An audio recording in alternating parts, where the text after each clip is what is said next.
Hello friends. तो first question में देखते हैं कि हमने इतिहास से यह सीखा है कि हमने इतिहास से कुछ नहीं सीखा है। यह कथन किसका है?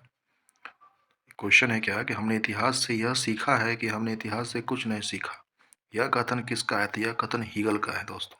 यह कथन हीगल का है। हीगल ने कहा है कि हमने इतिहास से यह सीखा है कि हमने इतिहास से कुछ नहीं सीखा है। यह कथन किसका है? तो यह कथन हीगल का है। ऐसी बात नहीं है दोस्तों। हमने इतिहास से बहुत कुछ सीखा है और सीखते आ रहे हैं। संयुक्त राष्ट्र दिवस कब मनाया जाता है? तो संयुक्त राष्ट्र दिवस 24 अक्टूबर 1945 को मनाया जाता है। संयुक्त राष्ट्र दिवस 24 अक्टूबर 1945 को, मतलब कि 1945 को स्थापना किया गया था, बट हम लोग प्रत्येक साल 24 अक्टूबर को मनाते हैं संयुक्त राष्ट्र दिवस। नाउ टेस्ट क्रिकेट में सर्वप्रथम 5 दोहरा शतक लगाने वाले भारतीय कौन है? सर्वप्रथम 5 दोहरा शतक लगाने वाले भारतीय कौन है? तो दवाल के नाम से इनको जाना जाता है और ये राहुल द्रविड़ है। अभी ये प्रेजेंट में हमारे भारतीय टीम के कोच हैं। ठीक है। नाउ सूरत शहर किस नदी के तट पर बसा हुआ है? सूरत शहर ताप्ती नदी के तट पर बसा हुआ है। सूरत शहर ताप्ती नदी के तट पर बसा हुआ है। सूरत शहर ताप्ती नदी के तट पर बसा हुआ है। जापान की करेंसी येन है और कैपिटल क्या हो जाएगा? टोक्यो। जापान की कैपिटल क्या हो जाएगी? टोक्यो हो जाएगी, बट जापान की करेंसी येन है। 100 साल की लड़ाई किन दो देशों के बीच की युद्ध श्रृंखला है? 100 साल की लड़ाई 100 ईयर्स फाइट हुई थी दो देशों के बीच, इंग्लैंड और फ्रांस के बीच ये युद्ध श्रृंखला है 100 साल की लड़ाई। हमारे राष्ट्र प्रतीक अशोक चिन्ह में कितने आरे हैं? हमारे राष्ट्र प्रतीक अशोक चिन्ह में कितने आरे हैं? तो आरे मतलब समझ रहे हैं? आरे मतलब स्पोक्स जो होते हैं। तो हमारे राष्ट्र प्रतीक अशोक चिन्ह में 24 आरे हैं। कितने आ रहे हैं दोस्तों? 24 आ रहे हैं। तो राष्ट्रीय अवकाश कब मनाया जाता है? तो राष्ट्रीय अवकाश आपको पता है कि हम लोगों का 3 नेशनल हॉलीडे है। 3 नेशनल हॉलीडे है। तो कौन कौन है वो? 26 जन, 15 अगस्त और 2 अक्टूबर। 26 जन अभी हाल फिलहाल हम लोगों ने सेलिब्रेट किया। 26 जन 1950, जिस दिन हम लोग पूर्ण रूप से गणतंत्र हुए थे, इस दिन हमारा संविधान लागू हुआ था। 15 अगस्त 1947 को हमारा देश को आज़ादी मिली थी। और 2 अक्टूबर लाल बहादुर शास्त्री और गांधी जयंती है। तो एक्चुअली हम लोग गांधी जयंती के नाम से 2 अक्टूबर को सेलिब्रेट करते हैं। ओके। और ये 3 NH stand for 3 national holiday. Okay, हम लोग नेक्स्ट क्वेश्चन की तरफ आगे प्रोसीड करते हैं। और ये नेक्स्ट क्वेश्चन है कि विश्व की सबसे गहरी, यहाँ पे होगा गहरी मिसिंग है, तो विश्व की सबसे गहरी खाड़ी का नाम क्या है? तो मैक्सिको की खाड़ी। तो यहाँ पे गहरी मिसिंग है। तो मैक्सिको की खाड़ी क्या है? विश्व की सबसे गहरी खाड़ी है। मैक्सिको की खाड़ी क्या है? विश्व की सबसे गहरी खाड़ी है। विश्व की सबसे गहरी खाड़ी कौन है? तो विश्व की सबसे गहरी खाड़ी जो है ना, वो मैक्सिको की खाड़ी है। विश्व की सबसे गहरी खाड़ी कौन है? विश्व की सबसे गहरी खाड़ी मैक्सिको की खाड़ी है। विश्व की सबसे गहरी खाड़ी मैक्सिको की खाड़ी है। विश्व की सबसे गहरी खाड़ी मैक्सिको की खाड़ी है। भारत में सर्वप्रथम अंग्रेजी समाचार किसने प्रकाशित किया?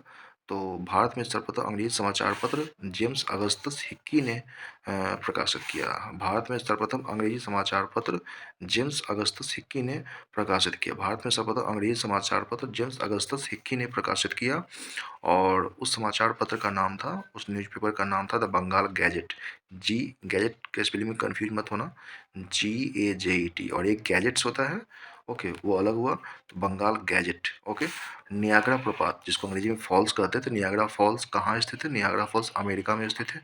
नियाग्रा फॉल्स अमेरिका में स्थित है। नियाग्रा फॉल्स अमेरिका में स्थित है।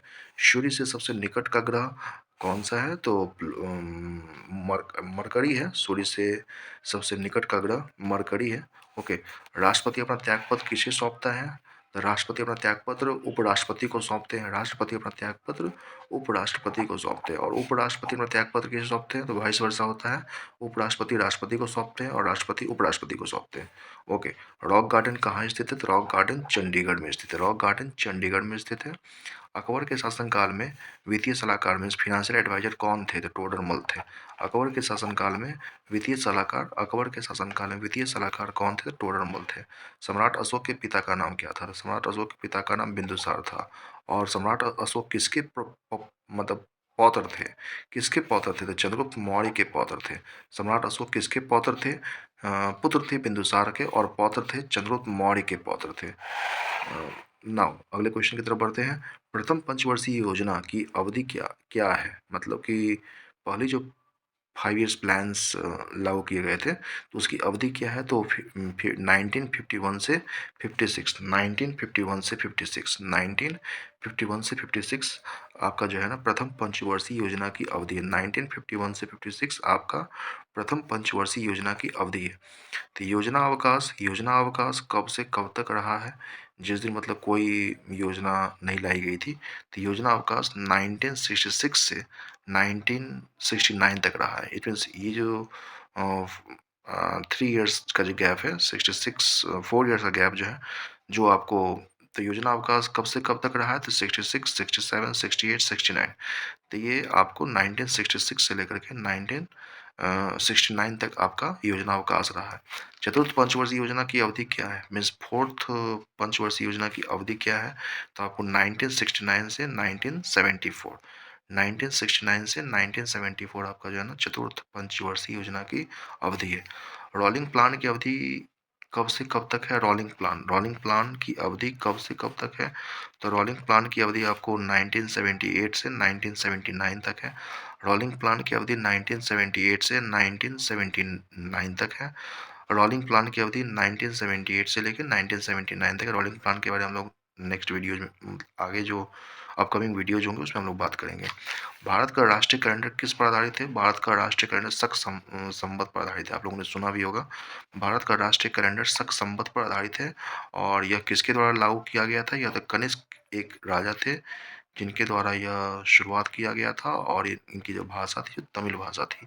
ओके, सबसे प्राचीन भारतीय भाषा कौन सी है? तमिल है। ओके, ये सबसे प्राचीन भारतीय भाषा तमिल है, ये इससे रिलेटेड है।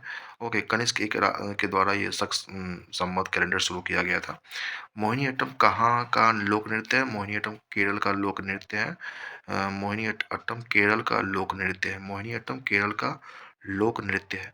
जीवाश्म का अध्ययन क्या कहलाता है? तो जीवाश्म का अध्ययन पैलियोंटोलॉजी कहलाता है, जिसको हम लोग हिंदी में जीवाश्मिक कहते हैं। पैलियोंटोलॉजी जीवाश्म का अध्ययन कहलाता है, इसको हम लोग हिंदी में जीवाश्मिक कहते हैं। टर्निंग पॉइंट पुस्तक, ए जर्नी थ्रू चैलेंज पुस्तक के लेखक कौन थे? तो डॉक्टर APJ अब्दुल कलाम थे। Turning point a journey through challenge पुस्तक के लेखक कौन थे? डॉक्टर APJ अब्दुल कलाम थे। Turning points a journey through challenge पुस्तक के लेखक कौन थे? तो डॉक्टर APJ अब्दुल कलाम थे। ओके दोस्तों, मिलते हैं हम लोग अगले वीडियो में। इस वीडियो में क्या इंप्रूवमेंट करने की आवश्यकता, अब इस कमेंट करके बताइएगा। Okay, bye bye. अभी के लिए जय हिंद, जय भारत।